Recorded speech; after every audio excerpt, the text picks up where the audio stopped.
EarthSky, and I'm Deborah Byrd. I'm here today with Shawn Dahl, who's a space weather forecaster at NOAA's Space Weather Prediction Center in Boulder, Colorado. Hi, Shawn. Hi, Deborah. Thanks for having us. Yeah, so why do we need a warning system for solar flares?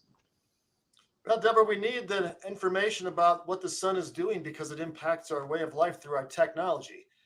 Nobody on the planet is going to be physically harmed by a space weather storm. Everybody should know that straight up because we have our protective atmosphere and our magnetic shield, that barrier that protects us. So even if you're on Mount Everest, you're safe from being physically hurt by a space weather storm. However, as we go up in the atmosphere, whether it's rocket launches or satellites that are operating out there above Earth, airlines that are flying near the polar regions, yeah, then there is some physical impacts from space weather that are worth noting and being aware of that could perhaps be going on during certain types of space weather.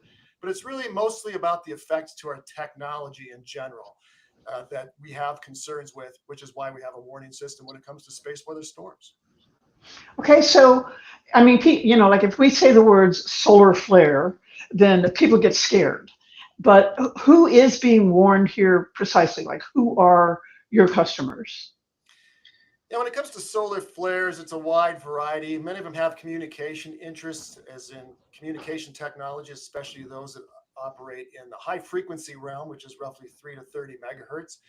It's also noteworthy when there's certain larger flares, we start to get up, we have that 1 through 5 space weather scale. When it comes to solar flares, it's the R scale, even though it talks about radio blackouts, that's really about HF comm. But when you start to get into these stronger levels, the 3 and above, then there can be other activity that one would want to consider that might be looked for that could lead to a larger space weather storm. For example, just this weekend, going into the weekend, we had a flare from what we call the limb of the sun, the side of the sun. It reached kind of that R2, R3 levels on our scale.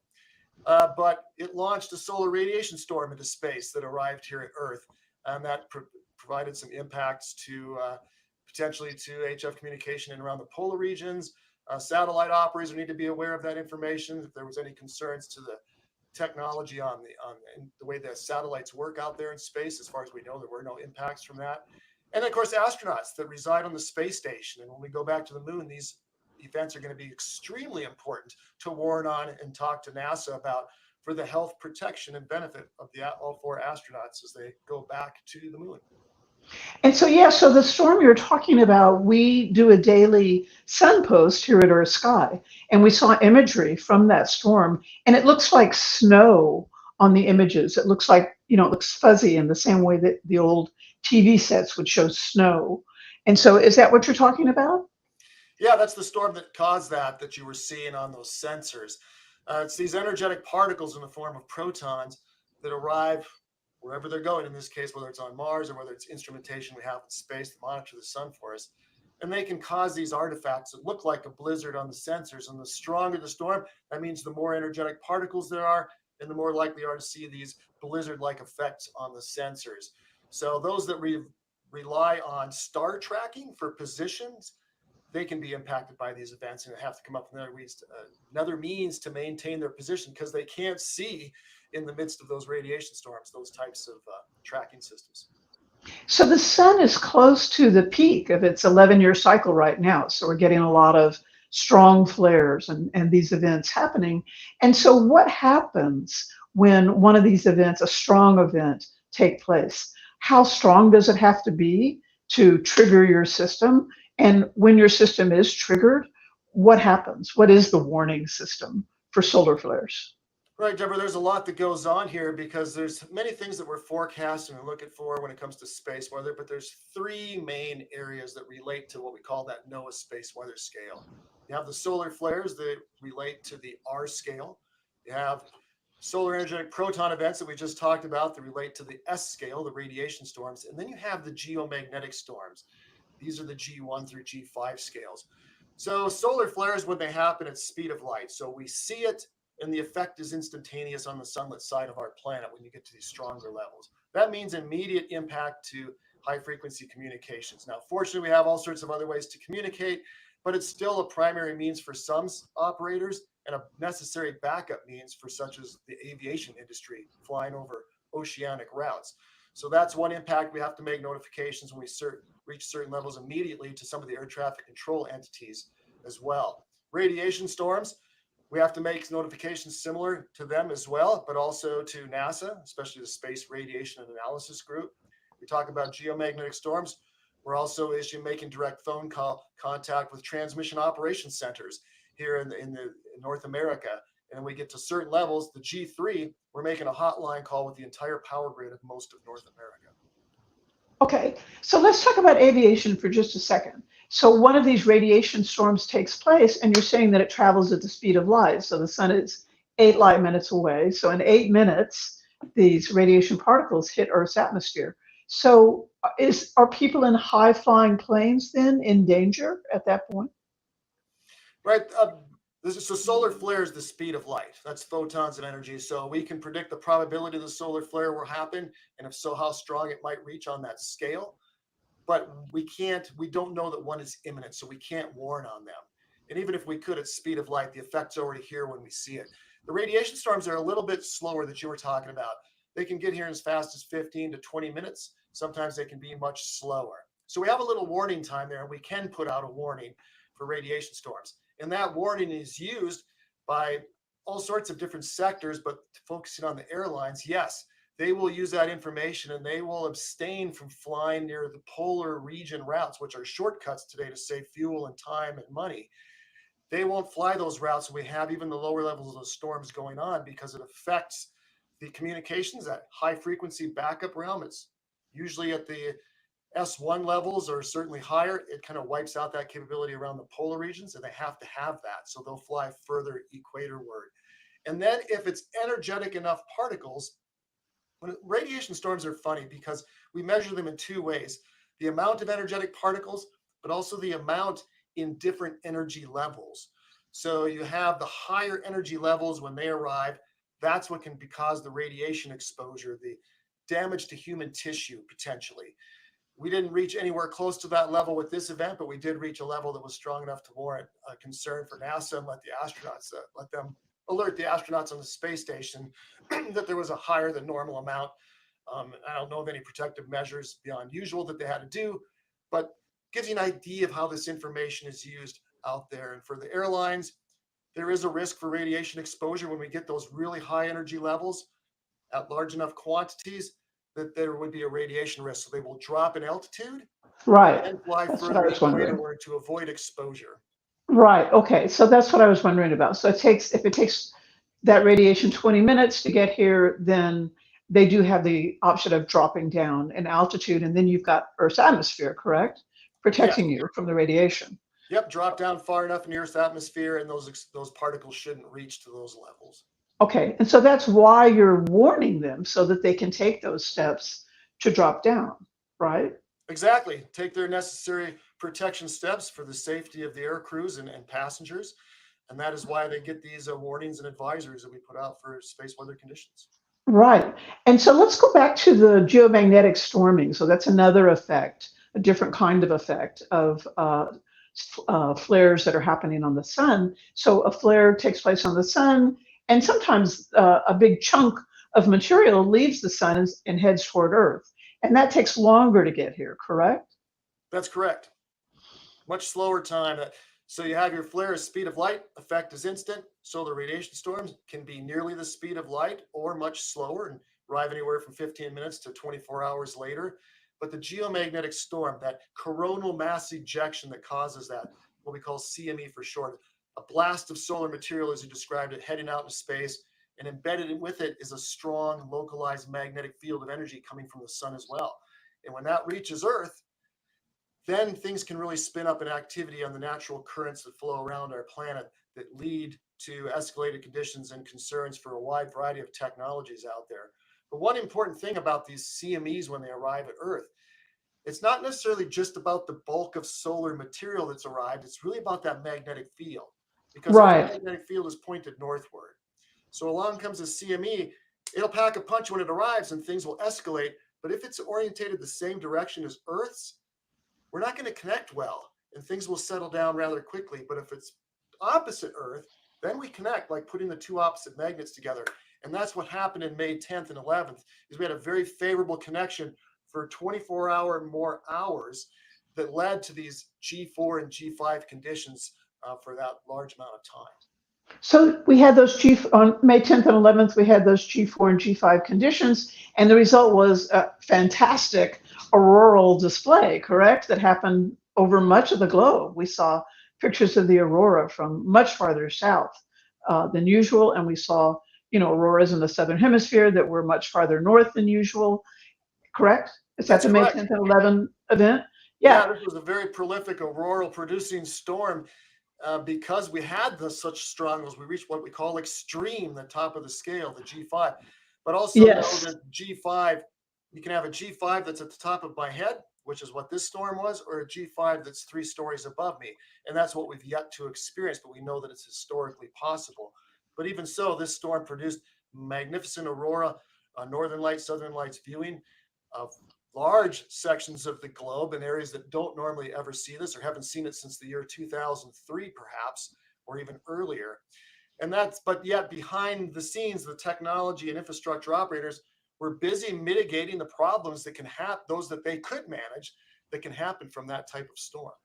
So tell us about those problems. And you use the word hotline. So when one of these big geomagnetic storms happens, you have a hotline. And it's my understanding that it goes to, let's see what I read here: Aviation Power, NASA, NOAA, FEMA, National Security Council, White House Situation Room is part of that hotline, correct?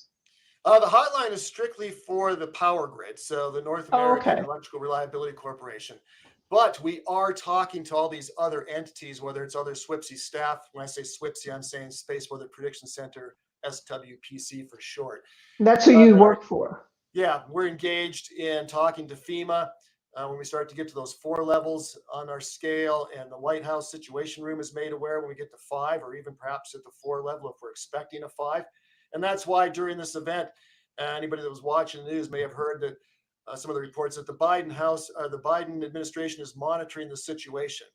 That's what they're talking about, because we had notified the National Security Council and the White House Situation Room about that event. And the reason they needed to know is if it was that 3-story up event, if that was going to unfold, they needed to be ready to respond, because there could have been some potential collapses or disruptions to our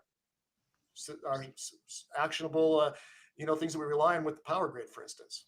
Right. So 3 weeks ago, I interviewed an electrical engineer who was at the University of Mississippi, David Wallace. And so we talked about that very thing. And if people want to go back and watch that interview, it's not in our live stream area, but it's in our Earth category at EarthSky on YouTube. So if anybody wants to watch that. But he told me that let's talk about the past 20 years. So 20 years ago, approximately, people started talking about the Carrington event, which I think we can talk about the Carrington event a little later about what that was. But that event that happened in 1859 made people came back and started saying, hey, in 1859, there was this Carrington event, and it caused telegraph wires to catch on fire, and people saw auroras in the Bahamas, and all these different things happened. And if that happened today, it could be devastating to our power grids. And so people have heard that story. And, that story first started coming out 20 years ago. Well, what's happened in the 20 years since that story first started coming out? Like, what's happened is that jobs were created, like your job, right? Where now there is a warning system for solar flares in place. Yes? Yeah, our role has been here for quite some time, stretching well before the 20-year point. So we've been around for quite some time. However, that role has changed significantly. It's now become more of it's fully 24 hours, 7-day-a-week operation for exactly that warning system that you're talking about and alluding to, where prior it had been more research oriented and kind of as needed, providing information. Now it's a standard forecast operation, because the concern for things like the Carrington event from 1859, what that would mean on our technology today. There's still a lot of disagreements out there on what that would mean, but there's enough concern and enough warrant that we have to be a nation prepared globally, not just our own country. So other international entities are all about mitigating and being ready for such an event as well. It's not just us anymore. But that's what's been done over the last 20 years in particular. Is a focus on storms like that. What would that mean today? What can we do to improve it, whether it's research to operations and operational needs back to research? What can the power grid do? What can the aviation industry do? What can all these sectors of our way of life do to protect us from such an event if it were to unfold and happen in today's modern age? Well, the event on May 10th and 11th, like I said, that was a top of my head G5. But that, even so, if we didn't have the warning system that we have in place and all this work that had been done up to this point, if they didn't get the word about what was about to unfold, this probably would have created some problems because the operators would not have known what was causing the amperage buildup on their lines, what steps to take, knowing it was space weather induced compared to some other unrelated event that was ongoing out there that's stressing the system. So they have to know exactly what's causing it so they know what they can do to properly mitigate it. In this case, it was very successful. I've talked about this storm. People ask why there weren't any major impacts. Why didn't the power go out over here? Why aren't we hearing about these? Well, that's because of the last 20 years of work. We don't want to see that happen, right? In terrestrial weather, we don't put out a tornado warning with the hope that people are going to die.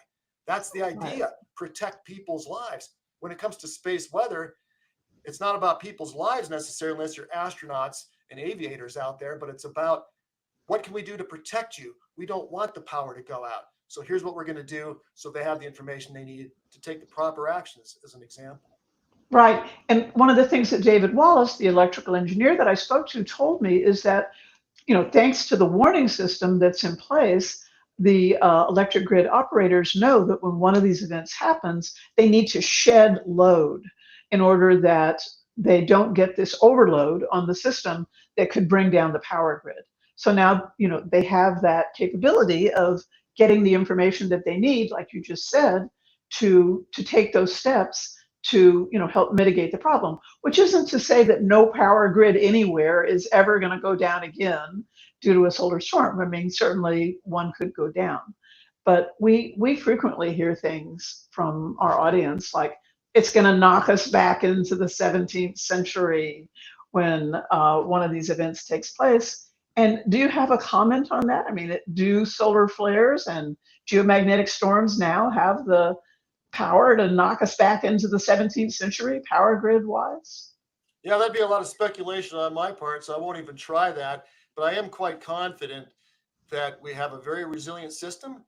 The operators of those systems and the maintainers of them are much more knowledgeable about space weather. They know what to subscribe to, what information they need to be aware of and get and receive from us. And this is a relationship that just continues to build. It's not diminishing because we have private enterprises launching rockets into space now. We're going to have space tourism pretty soon. It's inevitable. We have satellites, thousands upon thousands upon thousands that are out there now that continue to go up. And some of these are learning. It's like the Old West. They're learning as they go and say, why did our 30 of our 40 Starlink satellites burn up in the atmosphere a day after putting them up? Well, it was space weather. So now they're becoming knowledgeable about it. They know the need for it. So, unfortunately, we don't have control on that, but they're becoming more aware. So we're ready for that. So would we be knocked back an enormous amount of time? It seems highly unlikely to me. But if you get a Carrington level event, and by the way, when we're talking about that event, that's the 3 stories above my head, or even perhaps even 5 stories above my head, G5 level event. This storm that we experienced in May 10th through 11th and even into the 12th, that storm was still historic. It was a historic storm. There's no denying that. But it's the most successfully mitigated space weather storm in history for all these reasons we've talked about. So we're proud to know that there weren't a major set of impacts. We've heard about a lot of effects. Operators in all these various technologies were very busy mitigating, dealing with the issues that they could. Some they couldn't deal with it. Farmers trying to plant crops in the Midwest, it's planting season. They rely on their precision GPS systems. They had to shut down operations on Friday of that storm. It was just too horrifically bad for so many of those systems. That's just, you can't control that. You just have to shut it off and stop, right? But it delayed their operations. It lost money in some cases before they realized they needed to shut their sprayers off or their planters off and just wait out the storm, if you will. But that's where we've come today, is all this buildup to this moment of time. So what would happen if we had a catastrophic, potentially, Carrington level event storm today? Just know, and everybody should understand, that all the things that we took now will continue to happen. They'll only get better and better with services provided from us to help provide that tailored decision support for these operators of these systems, so that we can do our best to try to avoid any such collapse of any entity of our sector, whether it's power grid, aviation, satellite industry, whatever the case may be. Yeah, and I mean, I that's the impression I've had too in looking into this. So, I got curious about this earlier in the year because we do get so many comments from people, and we were putting up videos related to our daily sun posts, and people were saying, "Why are you so happy about this? Why are you so happy about these X flares? Like, why are you so excited about these events on the sun happening?" Because we tend to be like, "Oh, yay, there's an X flare," like we all are like, "Yippee," But people are saying, like, that's really scary and it's terrifying and, this kind of thing. And there are channels out there on YouTube that just try to scare people to death about solar flares. And I started thinking, really? I mean, it's been like, how long have we been talking about these Carrington level events, this huge solar storm from 1859 that we became aware of, say 20 years ago or 25 years ago. We've been talking about it for 2 decades and nothing has been done about it. Like, I just couldn't believe that. So when I started asking people questions, hey, lo and behold, many things have been done about it. Like the electrical components, have been worked on. The what's called the Transformer Committee, which is the people who regulate the power grids, have looked at the question. You guys are looking at the question. Like, people are trying to solve this problem. And meanwhile, the fear-mongers are acting as if they've never heard of any of the solutions, so they're maybe 20 years behind, I think, on their. That's why shows such as yours are so important, right? Because it gives an opportunity to help make everybody more aware and space weather smart about what really matters, what one should be following, whether it's just enthusiast hobby, which is usually the case, right? Those that are interested in this kind of thing, because all the things needed to be doing to mitigate the problem and protect any assets from going down are generally going to be handled without an issue. There may be some minor inconveniences. Unfortunately, when you combine a terrestrial weather event with an extreme space weather event, then the problem can be exacerbated. Some of the comments we got from the power grid in this case was there were times where it got concerning for them, but they were able to handle it. But if there had been a major heat wave going on at the same time, there might have been a different story here, because the load was already stressed on the grid. And now you're adding another element in that makes it more difficult and for the manage the situation. It could have been a different story. So, people Right. that's why people need to be space weather smart. Is the expectation is that most things are not going to be directly impacted where it's harmful to people in any way at all. But just be aware of the massive situation that's going on and what that means for people in general. When there's times that it could be more likely for a chance, even though it's still low risk, or a less likely chance for any kind of disruptions.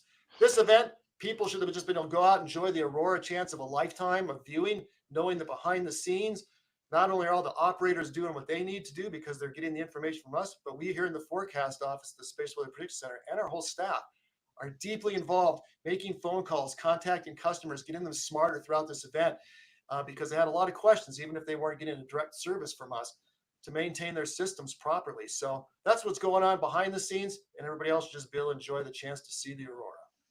Right. And so I live in Texas, where heat waves are a big issue, and also because our power grid is separate from the East Coast power grid and the West Coast power grid.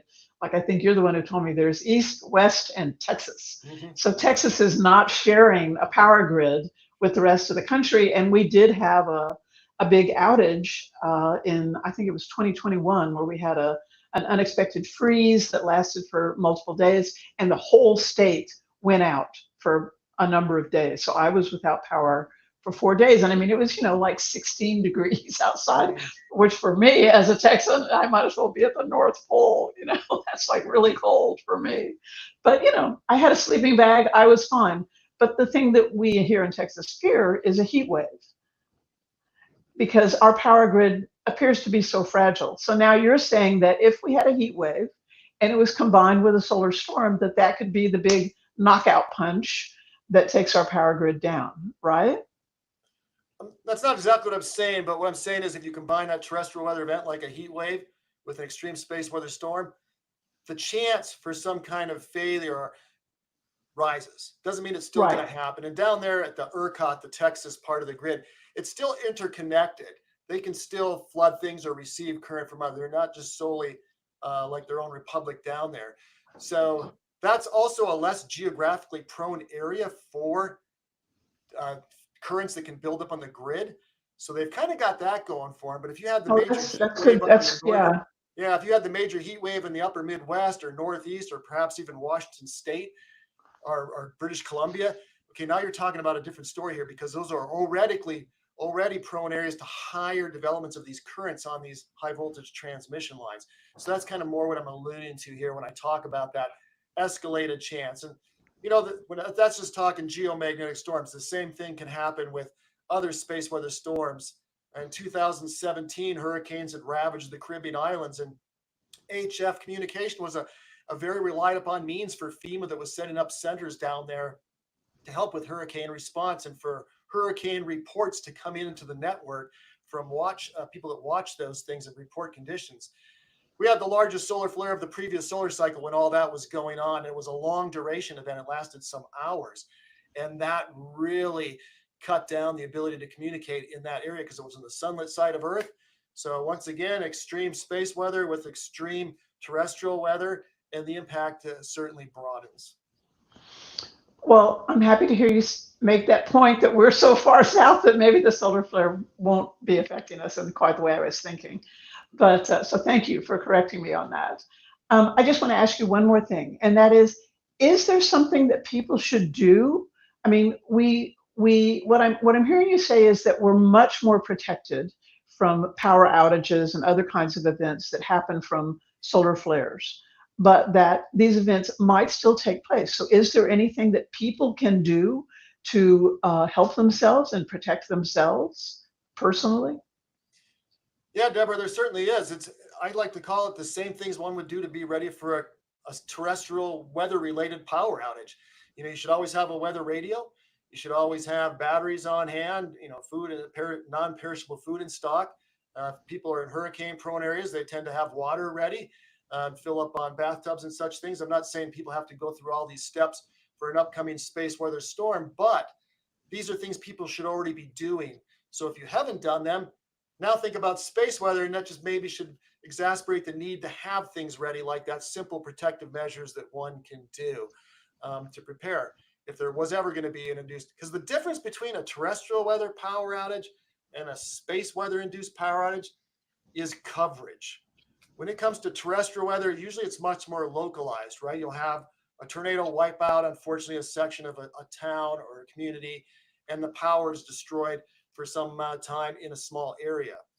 If we had a major collapse of the power grid, we're not talking about a county or a few cities. We're talking about states that could potentially be disrupted with electrical power, reliable transmission because of a space weather induced event. And that's why these warnings and all this preparation is important. In 1989, there was really no warning for a geomagnetic storm that CME that arrived at Earth with a magnificent punch. This was in freezing temperatures in March of 1989, and 2/3 of the province. Quebec, right? Yep, exactly. Yeah. They lost power, and that was strict. And the northeast part of the United States came very close to having the same thing happen, but we held on somehow. I don't know how things worked back then, but that is just good to know as well, is that if you don't have warnings, this is what can happen. So it's beautiful that all this work's been done over this time so that the services, warnings, watches, and alerts that we provide in the forecast are made use of to help everybody's way of life go unhindered, is the hope. Yes. And I mean, I think the big question is, if we were to lose power in a geomagnetic event, how long would the power be out?